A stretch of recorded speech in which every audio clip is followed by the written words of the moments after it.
Hello, everyone. This is Laura Young with the UT Health Science Center CPAN team, and we are now recording our session today. We'll be with you shortly. We'll start at the top of the hour.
Hello, everyone. This is Laura Young.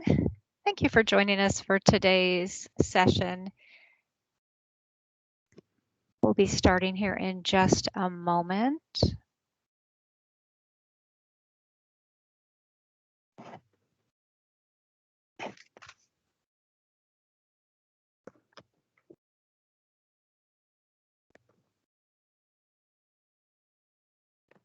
Dr. Kerr, are you on?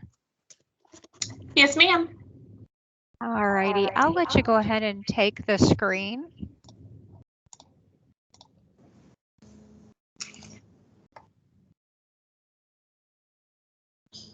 Okay.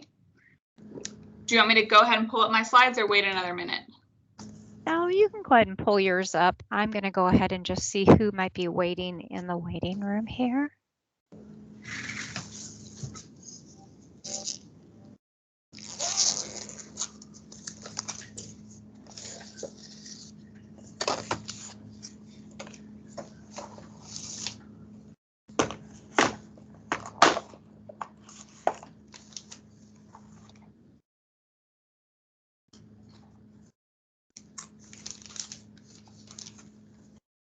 Laura, are you just seeing my slides right now? Or? I can see your slides, Dr. Kerr. Okay, thank you. I just want to make sure it wasn't showing the like presenter view. They're good.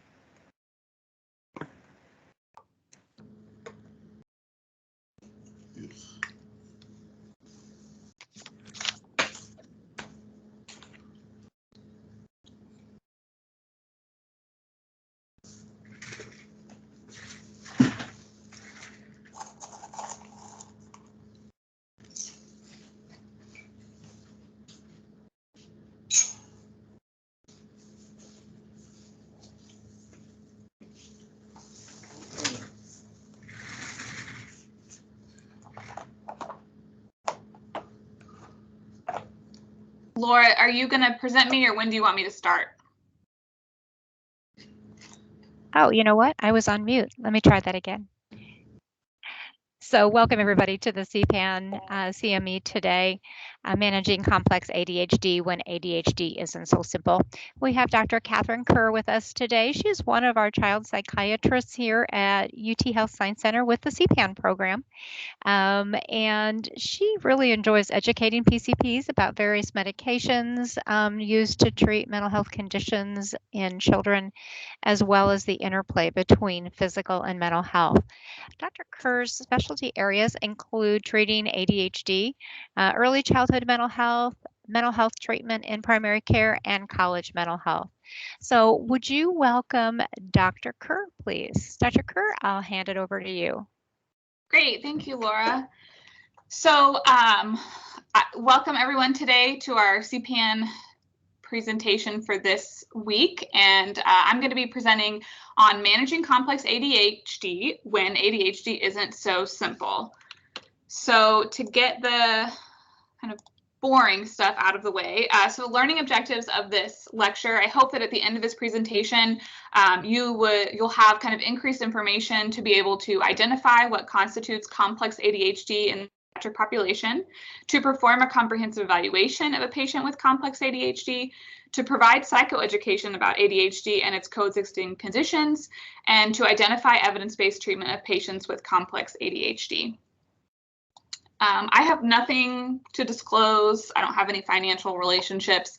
I will briefly be talking about some off-label use of medications, non-FDA approved usage, and that's mainly because a lot of our psychiatric medications in the pediatric population are off-label. So I will let you know as that comes up. And then just a little bit of housekeeping, because of the way Teams is set up, I can't see anybody, and I also can't see the chat. So I will gladly take questions at the end and try to get the questions in the chat as well, but I'm not ignoring you. I just can't see anything but my slides right now. So first off, my background, for some of you that know or don't know, is actually I trained in both pediatrics and child and adolescent psychiatry, and one of my favorite diagnoses in clinic is ADHD, attention deficit hyperactivity disorder, for a lot of reasons. One, sometimes these kids are just really fun and tell you some crazy things. But I really like this quote. Overall, ADHD is one of the best researched disorders in medicine, and the overall data on its validity are far more compelling than for many medical conditions. So ADHD is a diagnosis that we have been treating for a very long time. We have very efficacious treatments. Most children will respond to, one of the first two medications that you try on them. And a lot of times you can see a really rapid improvement in symptoms in a short time. And a lot of times this can be life-changing for the patients that we're seeing and their families. So for me, ADHD has always been kind of really fun. And I know that it's not everyone's cup of tea, and it usually takes longer than some of our other pediatric visits, but I really enjoy it. However, sometimes it can be not quite so bread and butter, you don't see that rapid improvement, or there's a lot of complicating factors. And so sometimes it can be not so simple and a little bit more complex. And so that's why I wanted to talk about what complex ADHD is and some strategies for tackling those not so simple cases that often will show up in your clinic.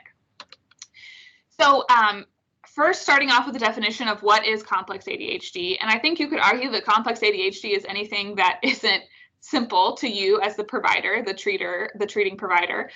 But what I used for the meat of this presentation is actually the recent clinical guidelines that were published by the Society for Developmental and Behavioral Pediatrics on the treatment of complex ADHD. And so their definition is any child with ADHD, an ADHD diagnosis, and then one of these conditions. So if the age of presentation of the patient is less than 4 years or greater than 12 years old, they consider that complex ADHD.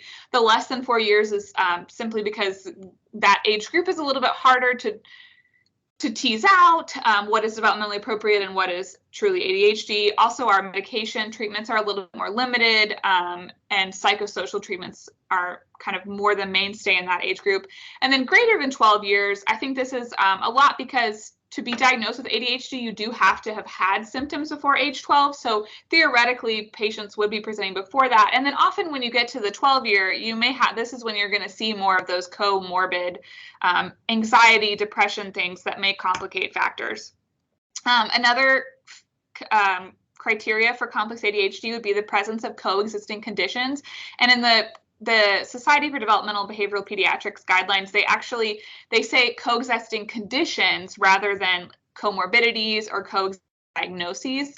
And that's because they actually, interestingly, in addition to kind of the normal coexisting conditions that we might think of, like neurodevelopmental, such as autism, intellectual disability, learning disorders, mental health diagnoses, medical diagnoses like epilepsy or Down syndrome, Fragile X, they also consider psychosocial factors that adversely affect a child's health and development as a coexisting condition that can make ADHD more complex. And I think we see that a lot in some of our patients that we see where maybe everything seems really straightforward, but parents have a mental health disorder that makes it harder for them to be adherent to kind of the treatment plan, or maybe there are adverse childhood events that the patient has experienced, or there's a trauma history, poverty, limited socioeconomic resources. So that I think is an interesting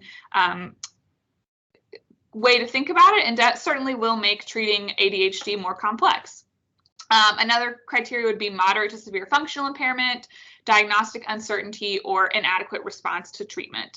So you're probably thinking, that sounds like everyone. And I think that's why talking about complex ADHD is so important, because a lot of those things that I just mentioned are very common. So I anecdotally, from my CPN calls and then also in my own clinic, I feel like the chief complaint of a behavioral problem is presenting younger and younger. I'm seeing a lot of younger kids who are having more trouble at daycare. And so that, that under 4 age group is definitely getting more attention. Also, the statistics show that approximately 2/3 of patients with ADHD will develop a coexisting condition. So again, that is one of the criteria for complex ADHD. And then despite the high efficacy rates of treatments for ADHD that I mentioned, some kids still won't respond to the first or second or maybe third thing that you try. So, even simple ADHD can become complex over time because of any one of these things. But the reason I wanted to talk about this with you all today is because I really want to empower you that you can treat more complex ADHD in your primary care clinic, and kind of give you the tools and some resources for how this complex ADHD can be a little bit more simplified for you. So first, when we're talking about complex ADHD, we need to talk about the assessment. How do we actually assess and evaluate these patients that present to our clinic, or maybe that we've already diagnosed with ADHD and things are becoming more complex through the treatment process.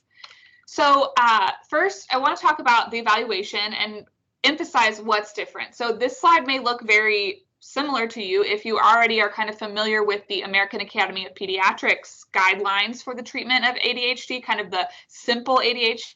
So medical and developmental history is something that I'm sure you guys are already doing on the, simple ADHD cases, physical exam, and then where the guidelines differ, where this developmental behavioral pediatrics complex guideline differs a little bit from the AAP guideline is this psychological assessment component, and I'll talk about that a little bit more in a minute.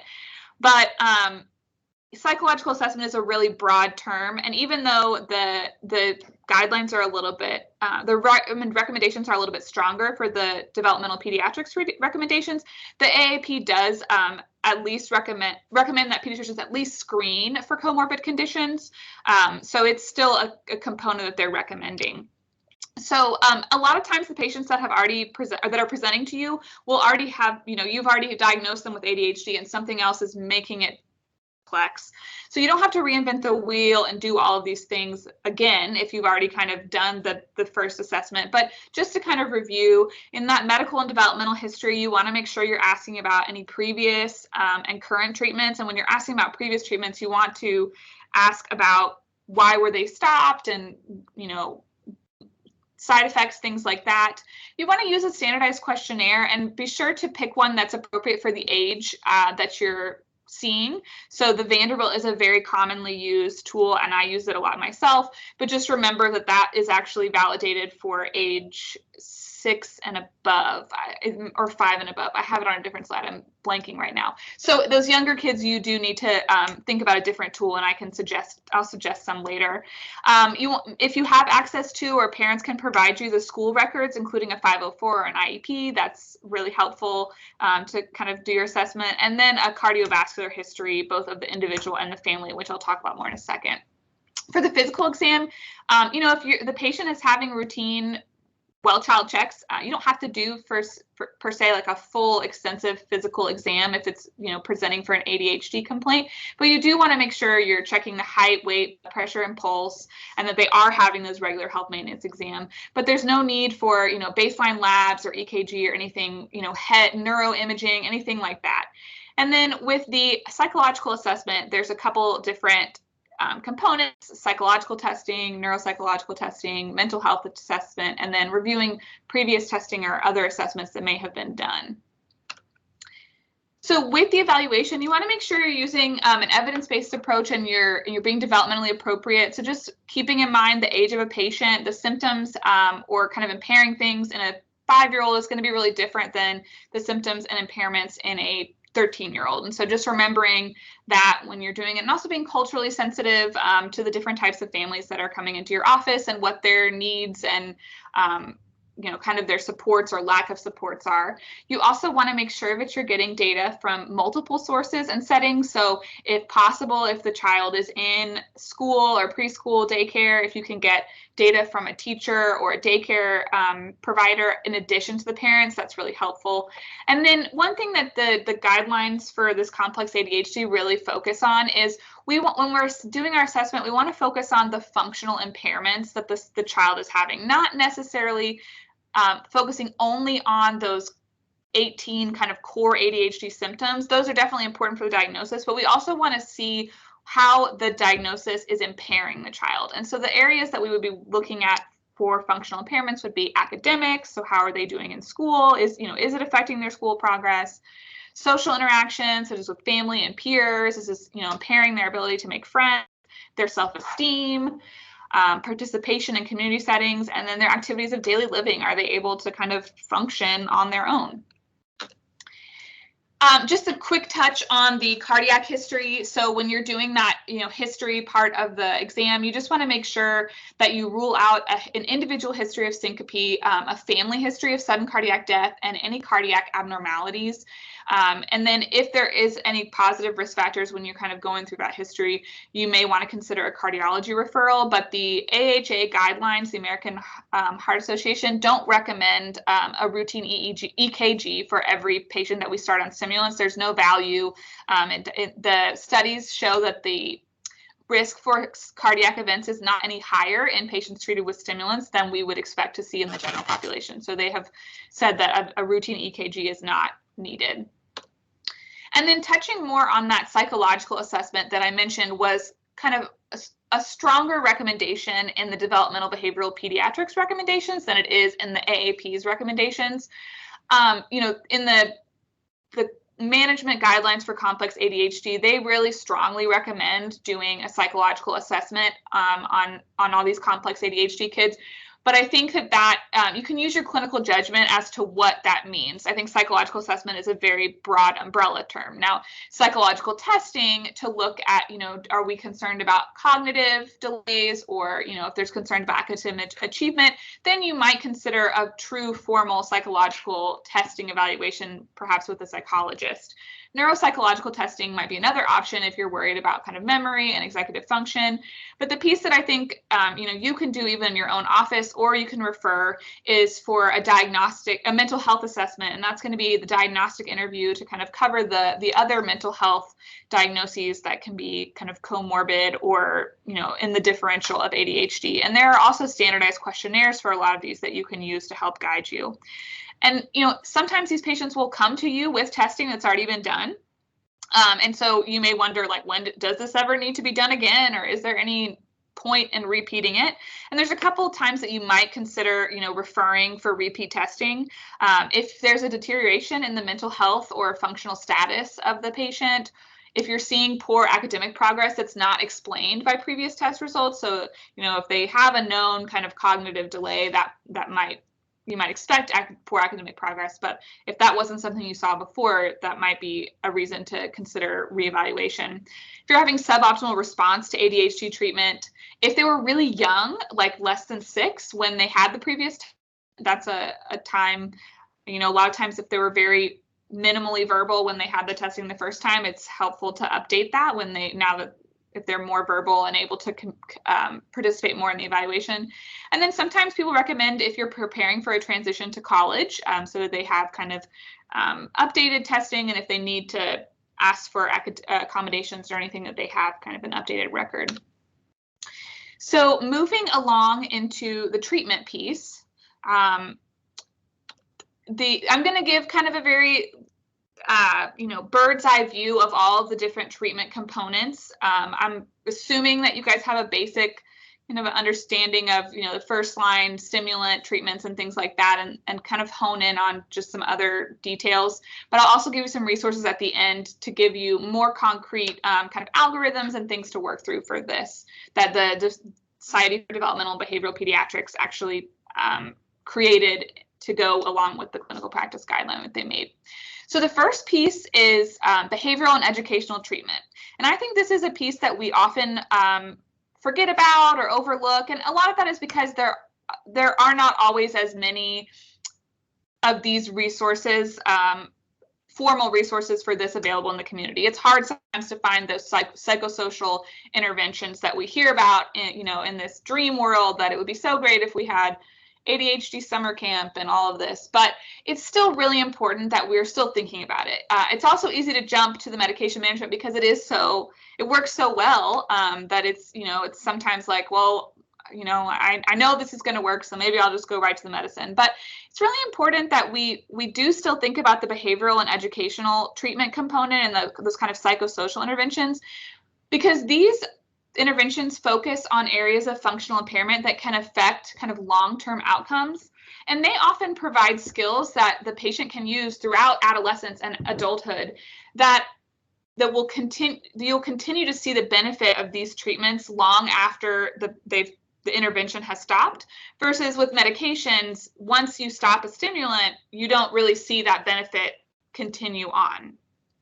And then some studies have actually shown that you may have better family engagement if you start with a behavioral intervention before a medication treatment. And then behavioral interventions are also really great for those younger kiddos that you don't want to put on a stimulant quite yet, or those families that are very hesitant about starting a medication. You always have, behavioral treatments in your pocket as well. And with any of these treatments, the emphasis is on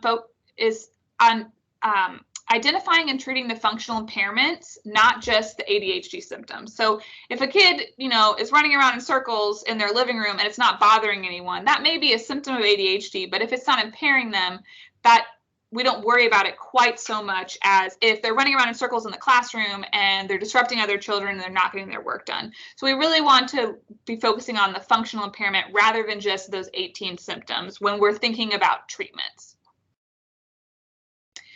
When we're talking about those behavioral and educational interventions, the kind of starting point, the most important piece is that psychoeducation piece. And this starts when you first start talking to the family about the diagnosis of ADHD, and just really important to just explain to the family what ADHD is and what behaviors the child is having could be attributed to ADHD, and maybe what behaviors that they're complaining about that are not necessarily ADHD and maybe are just developmentally appropriate behaviors. And when we're talking about ADHD, the diagnosis, and we're providing psychoeducation, we need to make sure that it's really appropriate for the age and the developmental stage of the patient and that we're talking about, and also tailored to each individual family. Again, keeping in mind the varying levels of socioeconomic and social support that our families have. And it's really helpful to provide written materials and maybe website references. And I have a couple resources at the end of the presentation that can help kind of build up your resource bank of things to give families. But the really important thing is that psychoeducation doesn't stop after that first appointment where you tell them their child has ADHD and that's what it means. It really needs to continue over the treatment trajectory. And as the patient gets older, we increasingly will deliver that psychoeducation more directed towards the patient instead of the caregiver, kind of the initial focus. And this is important because the American Academy of Pediatrics is also kind of recommends treating ADHD in that same mindset of a chronic medical condition, such as diabetes or asthma. And so we need to be preparing our patients, for that transition to adulthood when they will be seeing, the elusive adult provider, or when they'll be in college and kind of managing things on their own. So it's important to set them up for success by increasingly providing psychoeducation and giving them more and more responsibility and ownership of their ADHD as they get older, as it's appropriate based on their developmental stage. So after psychoeducation, we then have some evidence-based behavioral interventions.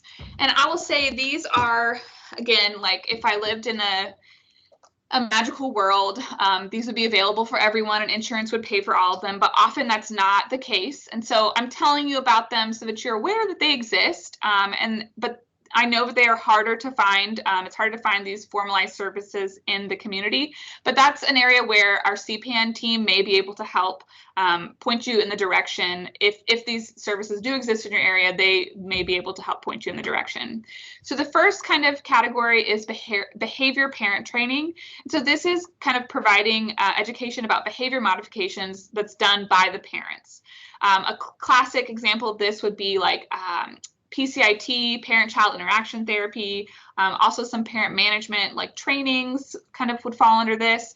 And it addresses targeted behaviors at the home, and there's a strong emphasis on positive reinforcement. The really nice thing about behavior parent training is that you don't actually have to have a diagnosis of ADHD to benefit from this. And it can be helpful for some of those kiddos where they have hyperactive or impulsive symptoms, or maybe some oppositional symptoms. They don't quite meet that ADHD criteria, and they definitely don't qualify for stimulants, but they could still definitely benefit from behavior parent training. The kind of second category is behavioral classroom management. So this can be divided into a couple categories, like class-wide strategies that the teacher uses kind of on everyone in the classroom, such as, classroom rules and positive reinforcement. But it can also include more individualized programs like a daily report card that only the patient is getting. And these are things that often can and should be incorporated into the patient's 504 or IEP if they have one. And I'll talk a little bit more about those in a minute. They should have a 504 for sure. And the last piece is, and this is the one that I find the most elusive as far as finding it in the community, are behavioral peer interventions. And so these interventions are directed to focus on skill deficits and or behavioral excesses.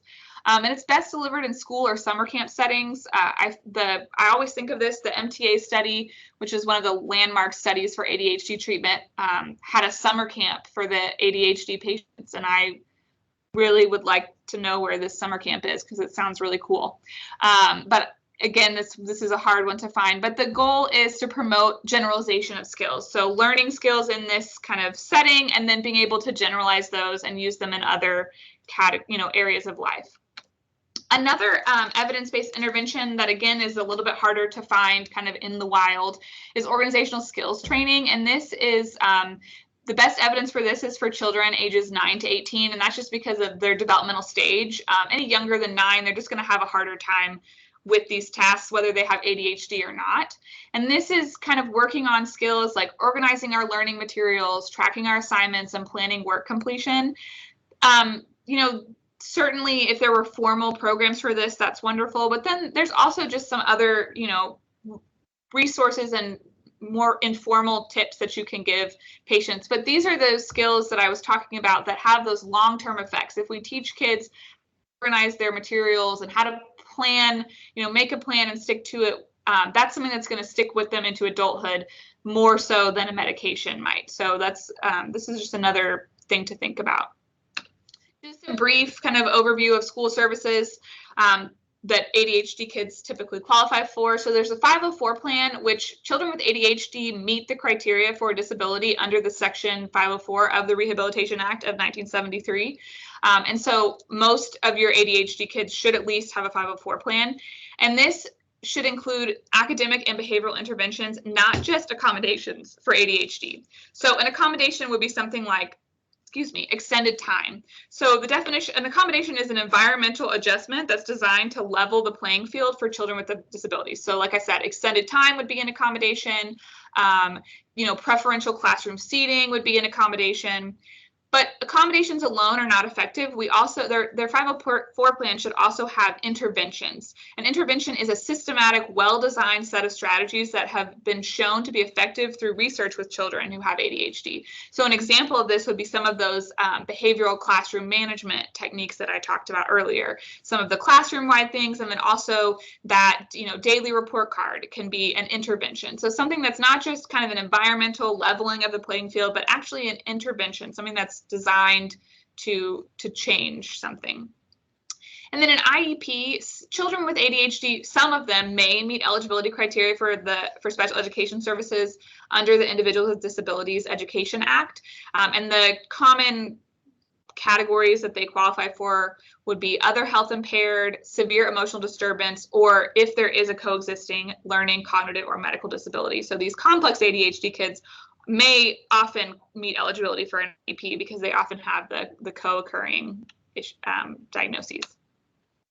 So moving on to medication management, this is kind of, when psychosocial and behavioral and education interventions fail, or frankly, if they don't exist in your area and things are really severe and you need to do something.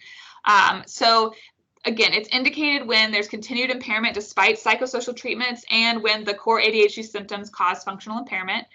When you're starting medication management, it's really important that you establish collaborative target goals with your families and also really go over the expectations of what the medication can do and what the medication can't do. A very common conversation I have with families is that the medicine can help slow down the child's impulsivity so that they're able to make the right choice, that they have that time to think through what the right choice would be, but it doesn't mean they're going to make the right choice every time. So the medicine is not going to make them do the right thing every time. It's just going to make them be more likely to be successful at making the right choice. And so that's the thing that I feel like parents, they expect that there should be no bad behaviors, and that's not a reasonable expectation. When you're working with medication management, you want to titrate it to the maximal effect with the minimal side effects, and you want to use actual data and kind of screening tools to help guide this. And so you want to get Vanderbilt's or something similar from multiple sources, parents and teachers, as kind of a follow-up as you're titrating these medications.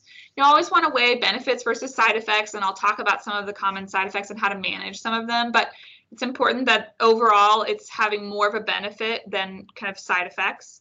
Consider coexisting conditions, and if they are present, treat them. And then when you have someone on medication management, you want to make sure that you're monitoring them at regular intervals every 3 to 4 months, and you're kind of checking in on symptoms and those functional impairments. And then you want to make sure that you're screening for coexisting conditions at least annually. So screening to make sure that we're developing anxiety or depression or something else that's going on. So now I want to go into some of the kind of specific kind of categories or considerations in this complex ADHD category. So a very common one is the preschool age, that 4, 5 and under age. And this is just very difficult because, as I mentioned before, it's hard to tease out what is developmentally appropriate at this age. It's also hard because a lot of times some of these kiddos may not be in a daycare or a preschool setting, so it may be harder to find data from multiple settings, so like is recommended. And then to kind of go back to it, you want to make sure that when you are assessing these kiddos that you're using a validated screening tool for their age. So the Vanderbilt is validated for ages 6 to 12. So it would not be an appropriate tool to use kind of just blindly on a 3, 4, 5-year-old.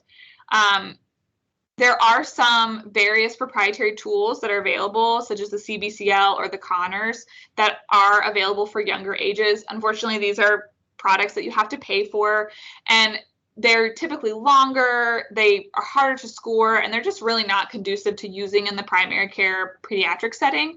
The pediatric symptom checklist is one that is free to use. It has a 35-question and a 17-question version that I sometimes use in the younger kiddos. It's validated down to age 4, so it doesn't quite get those 3-year-olds, but it's at least better than the Vanderbilt. And it does have, it's not specifically for ADHD, but it has an attention subscale, so you can kind of use that to kind of guide your assessment. Again, with this age group, it's really important to try psychosocial treatment first, if you can, if it exists, if the impairments are not so severe with the families pulling their hair out. And that's because we don't have a ton of great evidence in this age group for the medicines. And we also are still learning a lot about how long-term stimulant use, even starting at age 3 or whatnot, what those long-term effects are.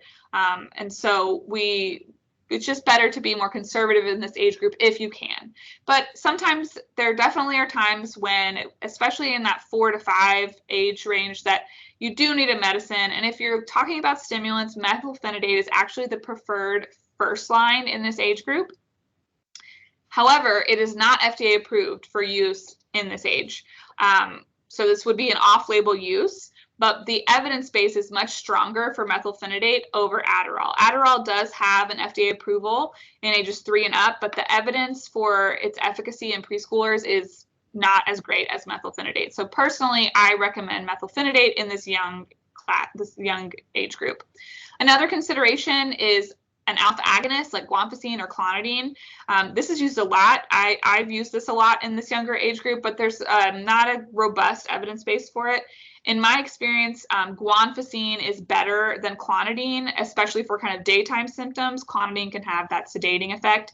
And if you can get them on a longer acting formulation, that is typically better, because with the guanfacine, you have to dose it multiple times a day, and that can be a little bit trickier for families.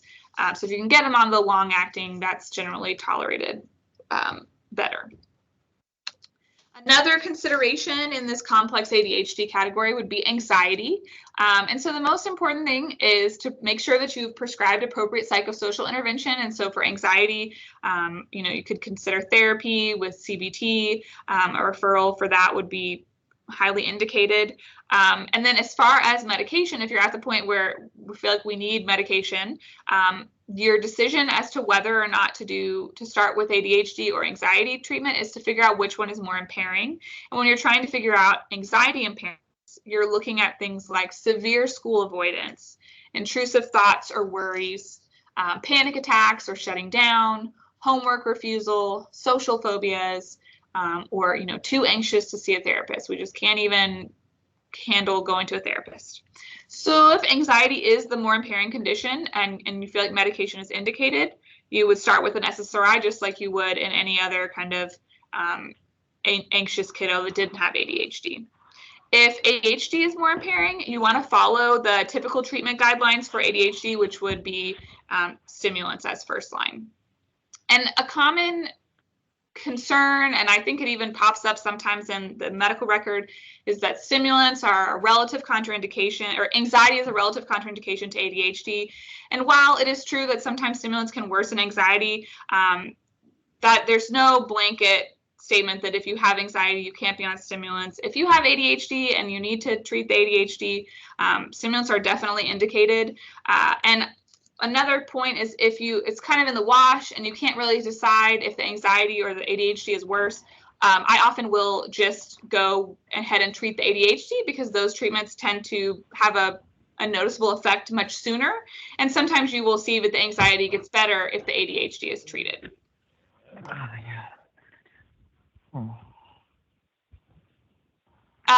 The next kind of comorbidity and difficulty complex ADHD consideration is autism spectrum disorder. So with anyone with autism spectrum disorder, you want to ensure that the patient is receiving evidence-based behavioral and educational treatment for their autism.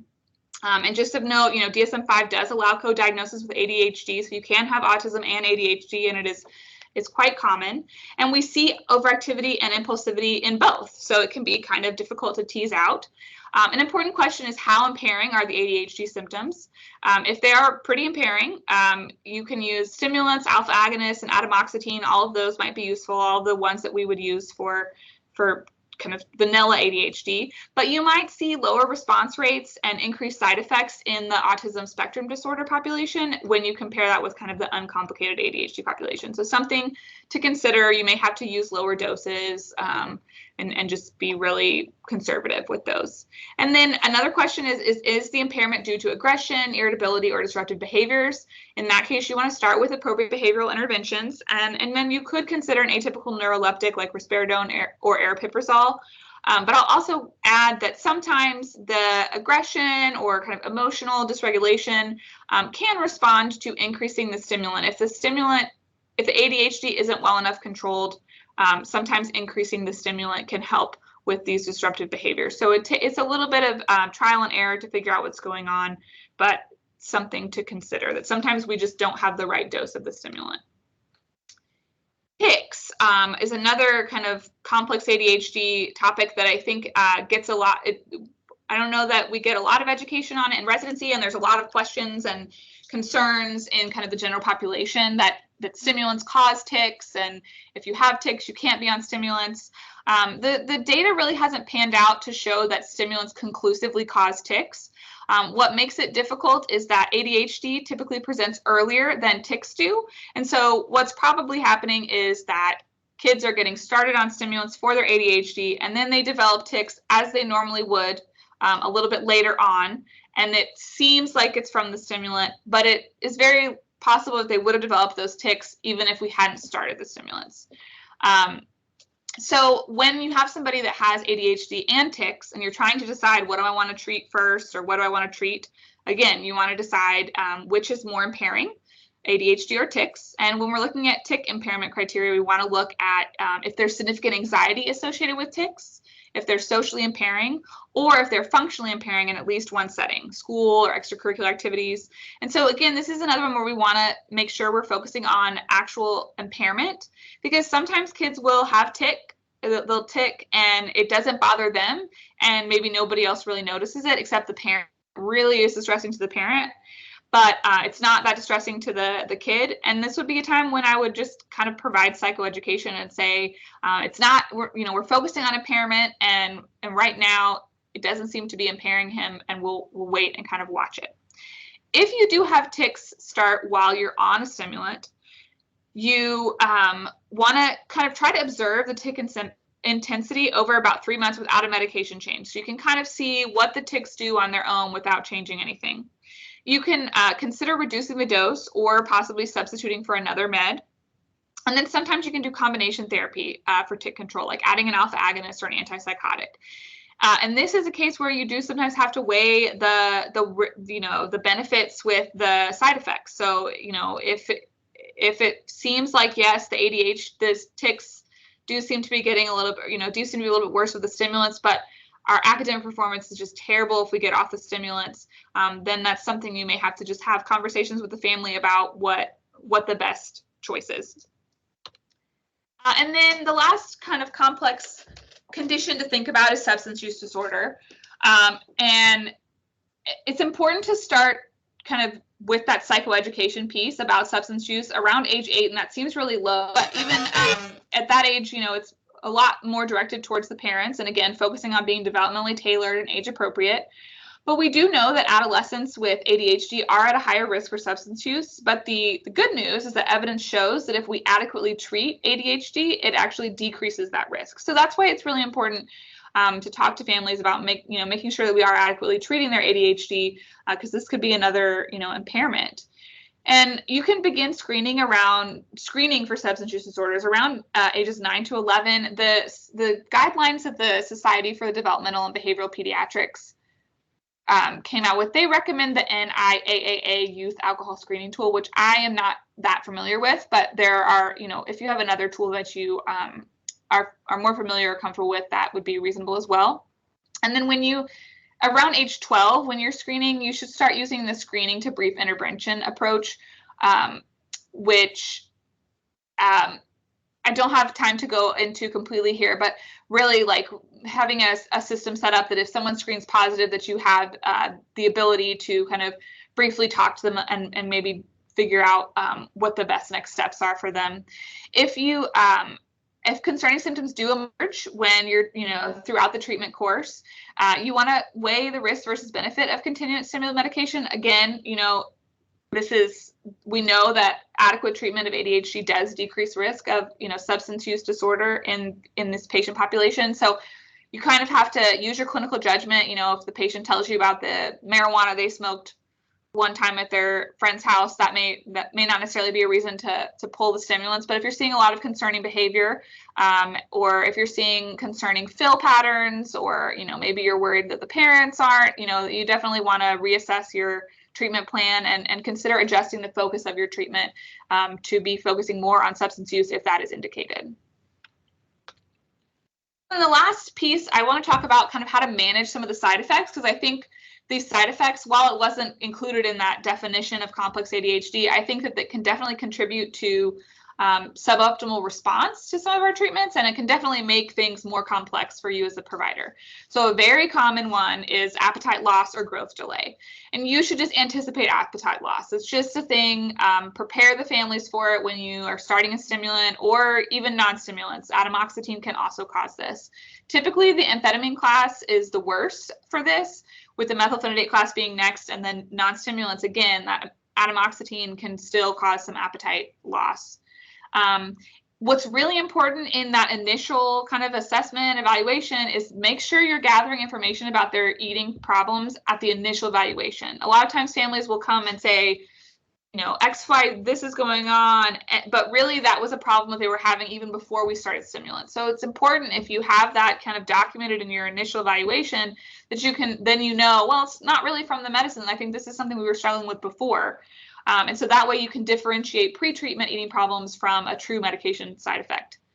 You want to encourage high-calorie meals and snacks. I also recommend, making sure we get a good breakfast and that we give the medicine either, with the breakfast or after. You can also consider reducing the dose or switching to another medication. And then drug holidays are another, option. These can be harder in the kiddos who are really hyperactive and impulsive, where the family's like, what do you mean don't give them the medicine on the weekend? But sometimes those kids who are more inattentive can take a break on the weekend or over vacation. And if it's, really significant and their height or weight is in the less than 5th percentile, you might want to consider referring them to a specialist at that point. Sleep disturbance is another very common one. And sleep disturbances are common in children with ADHD even before treatment. So that's, it's complicating even if you don't have stimulants, but we do also know that stimulants can cause sleep disturbance. So this is another point where it's really important that you obtain a really good sleep history and ask about sleep problems when you first do the assessment before you start any treatment, so that you can differentiate what was kind of pre-treatment and what is a medication side effect. You want to start with kind of implementing sleep hygiene. We see that a lot of our families are not doing a great bedtime routine, watching TV or have a TV in the bedroom, or the teenagers have their phone in the bed. So sometimes just talking about good sleep hygiene can fix a lot. But if you're still having trouble, you can consider lowering the dose or switching to a short-acting stimulant formulation or to a non-stimulant. This is a case where you could also consider adding a combination, like an adjunctive alpha agonist. In this case, I actually personally like clonidine better than guanfacine. Clonidine has a little bit more of a sedating effect than the guanfacine does, and this would be given, at bedtime. And then you could consider melatonin, typically 3 to 5 milligrams, and you got to give it, at least an hour before bedtime. And I also try to tell my families, it's not a sedative. So if you take melatonin and then you go run a marathon, that's not going to make you sleepy. You have to take the melatonin and actually kind of do that bedtime routine sleep hygiene. And if you have any kind of clinical suspicions, you may want to rule out a sleep-related disorder, like some sort of sleep apnea, breathing, or other kind of sleep disorder. Another one that we sometimes hear about, or that can be a little bit tricky, is rebound hyperactivity. Something to that's important to remember or to know is that the afternoon is traditionally a problem time for children with ADHD, regardless of treatment status. So we see in studies that even kiddos who aren't on any kind of stimulant tend to struggle more in the afternoon. And so this is another case where it's really important to get that history of the timing of symptoms and see if you can establish beforehand that, yeah, we do struggle in the afternoon already at that initial assessment, so that you can differentiate, pre-treatment from day-long medication effects. Sometimes, though, that extended release formulation can make rebound hyperactivity seem more pronounced. So you can sometimes consider a low dose immediate release version of kind of the same formulation in the late afternoon. That sometimes helps transition a little bit easier. You can also consider a stimulant with a different release profile. So the long-acting stimulants are all kind of released a little bit different. Some of them are like 50-50, like 50% immediate release and 50% long-acting. Some are a little bit, 40-60. So you could consider trying that. You could also add an adjunctive alpha agonist. So maybe instead of adding a low dose immediate release stimulant, you could add a low dose guanfacine in the afternoon. And then you could also consider a non-stimulant. And then finally, mood disturbance, whether it's seeming more irritable, more labile, more sad. These are all things that we can sometimes see with some of our stimulant treatments. And you want to make sure that you're differentiating, again, I feel like a broken record, but differentiating from pre-treatment and rebound effects. So you want to make sure that you ask about those mood symptoms and in the initial assessment that you kind of have your baseline. And then you also kind of want to ask about timing of when these mood things are happening, so that you can determine that it's not a rebound from the medication. It's not happening in that like afternoon when they're coming off the medicine. You also want to differentiate, times when you might be having mood symptoms secondary to our ADHD. So if we are really struggling at school because we can't focus and now our grades are dropping, that can lead to frustration. It can lead to low self-esteem. It can lead to depression. And so that's important to tease out as well.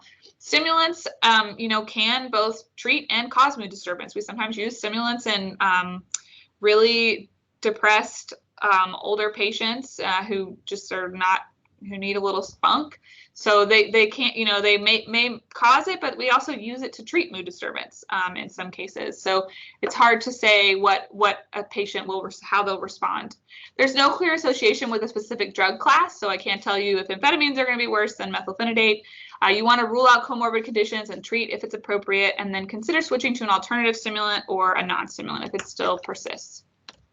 So when to stop medications, again, I think talking with families and having really clear expectations is important. And so one of the expectations, or having clear goals, is knowing and talking about when we would think about stopping, and knowing that these may be medicines that we take for a long time, but we may also be able to wean off of them at some point. So it's important in those follow-ups that we do periodic reassessment off the medication to verify the need for treatment. Good time to do these would be on vacation, summer break. Again, it may be a hard sell for those families that are like, no, they need their stimulant every day, even if they're not at school, because they drive me crazy. But what you can reassure families is, we try off it for a few days and it's terrible, we can put it back on. It is a quick acting treatment, so it's not going to kind of set us back terribly if we just trial off of it for a little bit. But a lot of the natural course of this is that a lot of patients, especially in their teenage, or early college years, will kind of self-discontinue. They'll take themselves off of it as part of the natural course. But the evidence, supports that you continue therapy as long as it is indicated to address the symptoms and impairment. So as long as patients are continuing to have those impairments and we're seeing benefit from the medicine, it is indicated to continue the therapy. So that was a lot, and I'll have some time. I want to leave some time for questions. So the references, and if you want the slides, we can make sure that you can get a copy of them. But this last slide is resources. And so these are the resources from the major kind of academic societies, the AAP and the ACAP, the American Association of Child and Adolescent Psychiatrists. All of these organizations have kind of toolkits and guidelines, but I specifically wanted to highlight the top link for the Society for Developmental and Behavioral Pediatrics, the Complex ADHD Guideline. I use that very heavily in my talk today. And so if you click on that link, it has the full guideline. And then I didn't have time to go into, for each of those specific, you know, the anxiety, the tics, there are actual kind of process of care algorithms that you can access on this website that can give you a little bit more detail than I was able to provide today in this kind of short talk.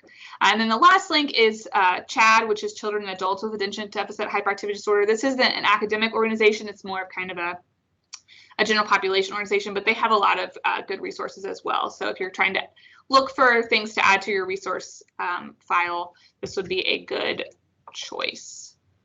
So I'm going to stop sharing my screen so I can see the chat and take any questions that we might have.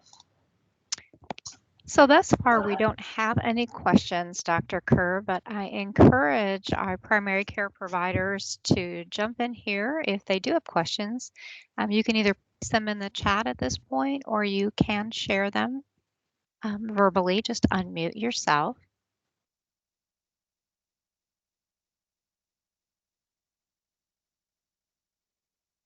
As we're waiting for questions, though, Dr. Kerr, when you are working with a provider, when they call CPAN, and there is some discomfort in prescribing medications for ADHD, maybe it's something that has not been done very frequently, or there's the concern about any warnings that might be out there. You know, what are the kind of things that you share as a specialist with providers when they call? Yeah, I think I go back to kind of that slide that I had where I was kind of talking about my personal passion for ADHD, is that really this is one of ADHD, and the treatments for ADHD are some of the best studied you know, treatments that we have for any condition in medicine, not even just psychiatry or pediatrics. We've been using stimulants for a while. The evidence base is very strong, and we also have clear evidence that like I said, we see positive effects for treating kids' ADHD. You know, I talked about the substance use, decreasing that, but also, you know, there's evidence that it might decrease car accidents or other accidents, you know, things that really impair quality of life. And so I know it can be scary, and there's a lot of misinformation. And I think the fact that, you know, Adderall is amphetamine and it sounds like methamphetamine can definitely, you know, make families nervous. But I think, you know, I'm happy to discuss and give as much kind of that psychoeducation piece as providers want to hear me ramble on about. But I really do feel like this is, it's a very rewarding condition to treat, in my opinion. And even though it can get a little bit complex, I think it is still, we have a lot of evidence behind our treatments.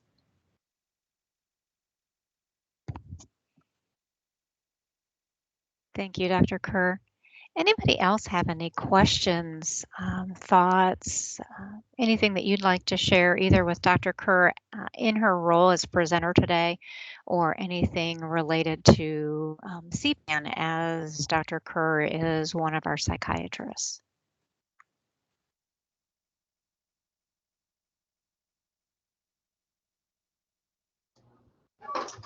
I have a question. Yeah. What would be a good screening form evaluation for kids who are over 12? Yeah, that is a, and I'll be honest, I still use the Vanderbilt, even though it's officially, you know, validated for 12. I didn't even look for, you know, I think that there's those proprietary ones that, you know, the Connors or the CBCL, but again, those cost money. I probably would use the Vanderbilt, or the PSC is validated through 17. So even though it's not specifically for ADHD, you could, if you are balking at the Vanderbilt, I still think the Vanderbilt is probably fine for that age group.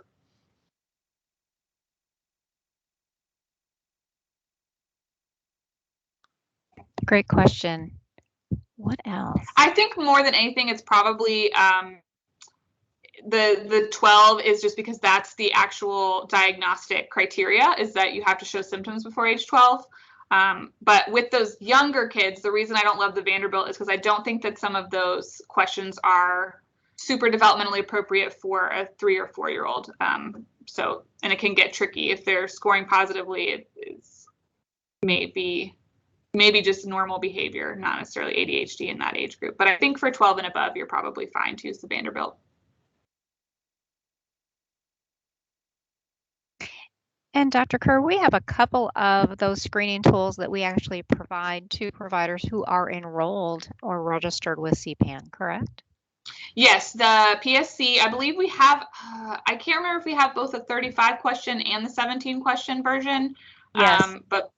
And then the Vanderbilt is on there as well. And I think we should have, the Vanderbilt comes with an initial assessment for the teacher, or for the parent, and also for the teachers. And then there's also a follow-up form for both parent and teacher. The difference between the initial and the follow-up is just that the initial has more questions about kind of comorbidities. So it has more questions kind of targeting conduct disorder or anxiety. So sometimes I'll use that initial one again, even though it's, for a follow-up, just if it's turning out to be kind of complex, and I want to see if some of what's going on is we're seeing maybe some of those other symptoms. So there's no rule that you can't use the initial on a follow-up.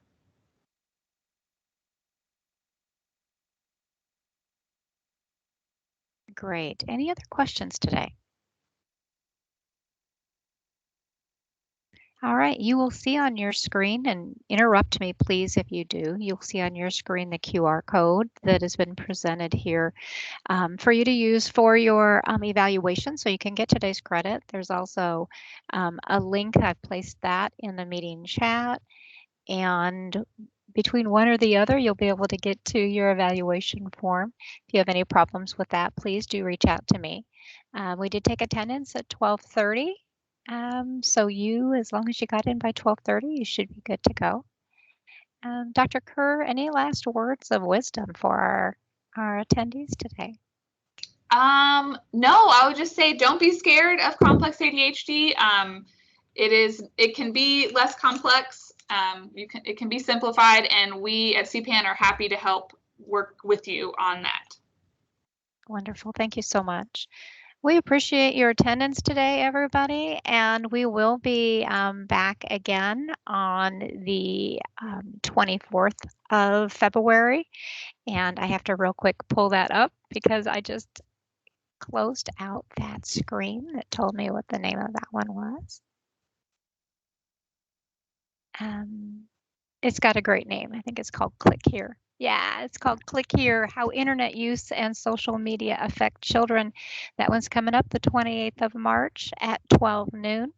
If you are interested in ECHO, we have 6 ECHO sessions that are coming to you here starting in April. They're every other week, 12:15 to 1:15. We are partnering with Children's and UT Southwestern to present those sessions. They're all on children's mental health. So thank you for joining us today. We appreciate you and look forward to serving you. Have a great day.